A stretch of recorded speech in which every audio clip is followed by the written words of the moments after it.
there's a whole stack of research about organisations that are much better because of their diversity, the diversity of thought, the diversity of innovation, that different workforces bring together. And we heard from the Public Services Commissioner Graham Head yesterday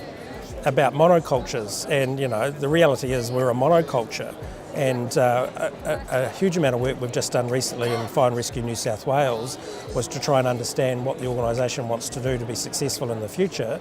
And we really value innovation and diversity of thought and doing things differently and being at the cutting edge of technology. And yet we've got all the people that we've recruited essentially from the same backgrounds, the same sort of training, the same sort of people, mostly male, older, and we're expecting to get different results.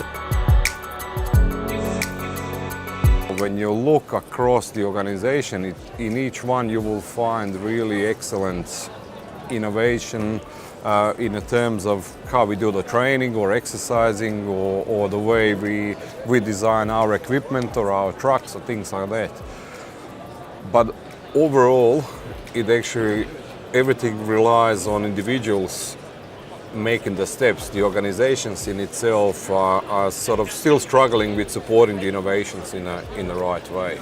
So one of the things we're seeing from this particular conference is the opportunities that come from listening to speakers like Kristen Hilton from the Victorian Human Rights and Equal Opportunity Commission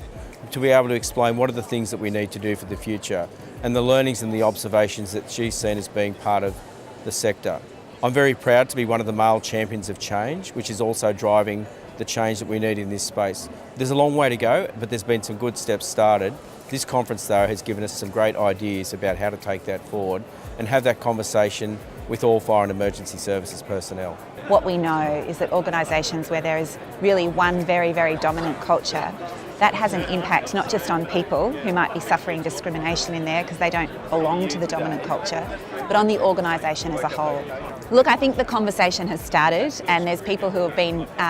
really aware and interested and wanting to change the makeup of the organisation for some time, but look, there's a long way to go. There is a long way to go. It requires some pretty confronting reflection, I think, and a real course of action, and it requires strong leadership, not just from the most senior people in the organisation, but all through brigades and stations and every sort of rank and level to really make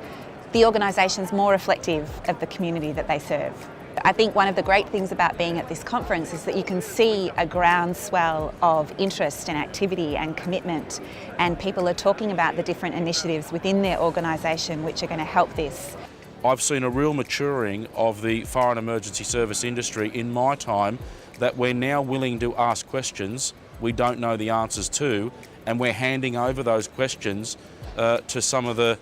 most extraordinary network of researchers engaged in bushfire and natural hazards, for example. To me, if you wanted a good example of are we maturing as an industry, that for me says it all. People throughout the sector, myself included, need to be listening to what our own workforce is saying, listening to what the community is saying, listening to what the research is telling us, but also bringing all that together in terms of the data and our own experience,